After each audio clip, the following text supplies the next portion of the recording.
Hello. um, my name is Parker. I use he, him pronouns. I don't know. Okay, wow. Already this project is interesting.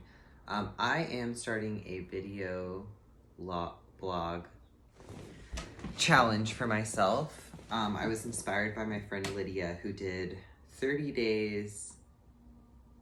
For 30 days straight, she made a 10-minute video vlog, as we call it.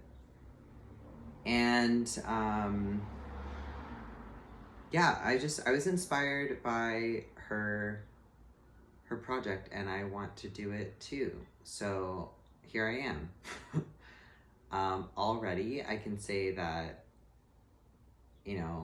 just in this short amount of time, it's been less than a minute that I've started this video. I already had so many thoughts about filtering what I was gonna say, or wondering if I should have said something differently. I mean, also I was like, should I wash my face?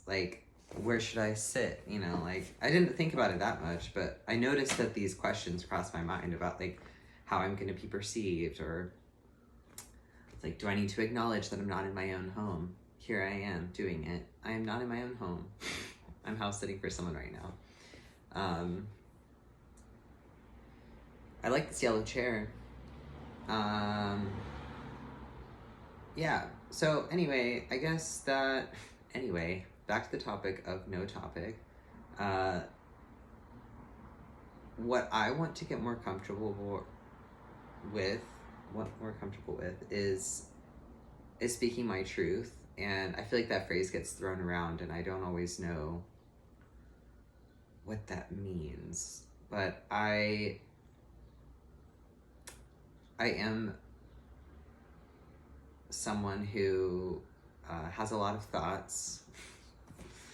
I don't know what it's like to be in other people's heads, but to be in my head, I do filter what I say a lot, or I have no filter at all. I guess there's a spectrum of experiences, but I have a hard time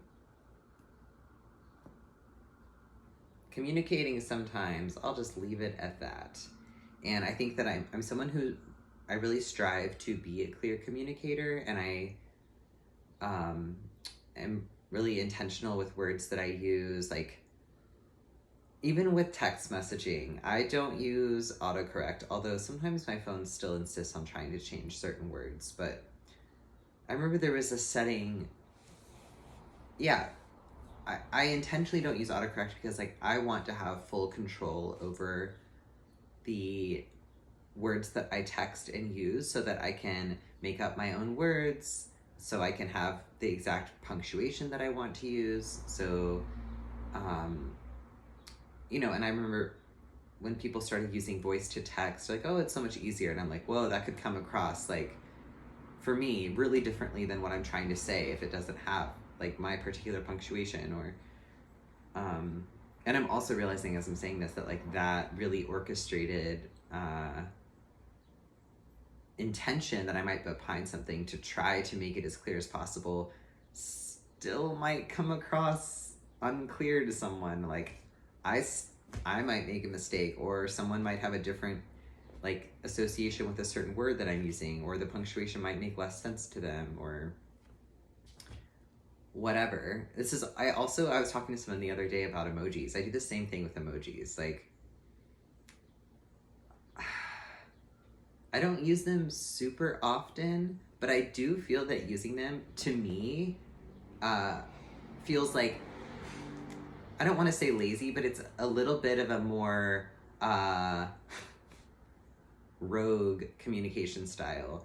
It's a little more silly, goofy. I'm going off here. I'm throwing these emojis, and I don't know what the person is gonna think that I mean by them, and I'm kind of okay with that when I use them. But generally I would prefer, I got the point about communication is I would prefer to instead of, for example, when I like to use the upside down smiley emoji sometimes, or I did for a while. I actually don't use it anymore because I started to notice that when I put that there, there's something I'm not saying. Like, there's something I'm feeling uncomfortable about, and I would rather either say the thing or not. And so anyway, I think about this stuff. I exhaust myself. So all that to say,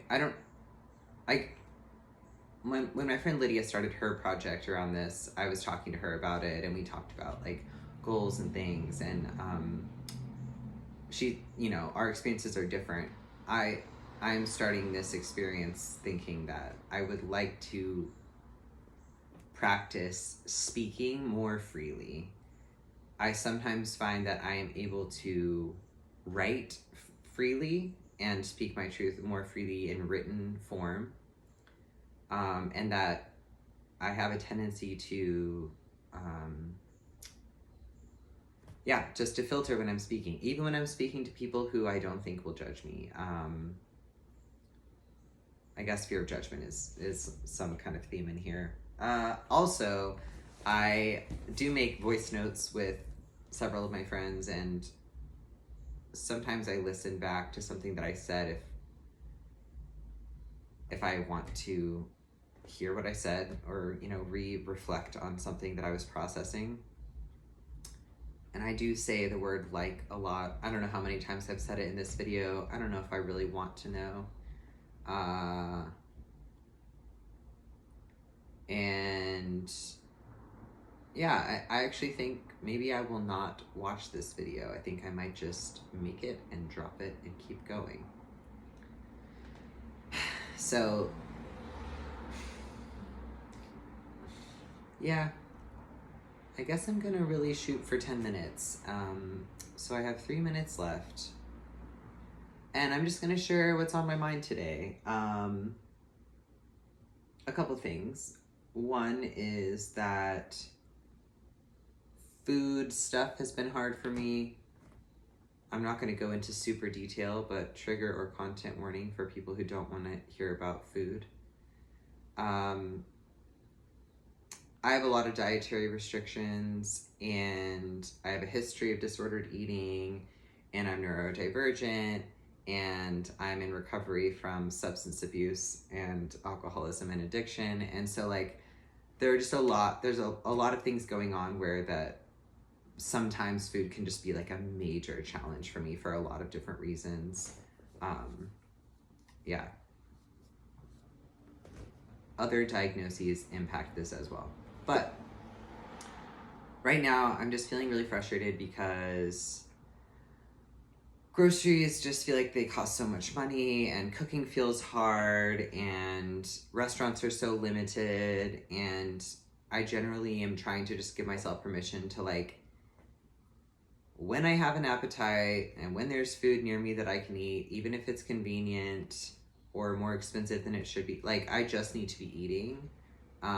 So I feel like I've gotten a little bit better at that, but I'm also just feeling like I don't think I'm getting enough protein. I also am a certified holistic health coach, and sometimes I forget that I need other people to help me with things.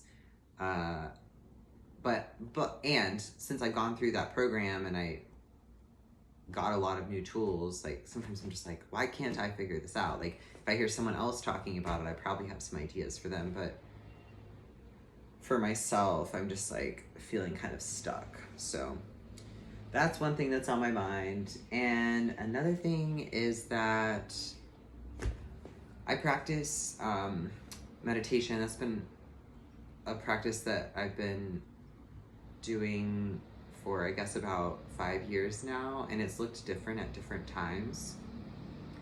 But right now I'm mostly in the practice of using twice daily meditation for 10 to 20 minutes at a time. It's usually about 10. And I follow guidance from Light Watkins, who wrote a book called Bliss More. And I'll talk about this more, I imagine, in this video project because it's a big part of my life. But anyway, today in my morning meditation, I really try to let myself I try to put myself into the mindset of that getting to sit down and be with my thoughts is a delight.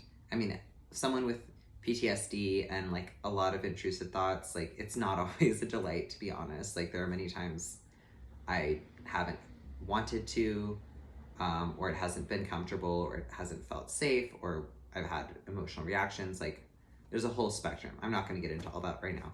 But this morning I was like, okay, I'm going to let it be a delight. I'm going to sit on my porch and I'm just going to see what happens. And you know, for most of the time I thought about my cousins, which I thought was interesting. And I am almost to 11 minutes, so I'm just going to end it there. But that's what's on my mind today. This is me. And I'm going to sign out for now. Okay, goodbye.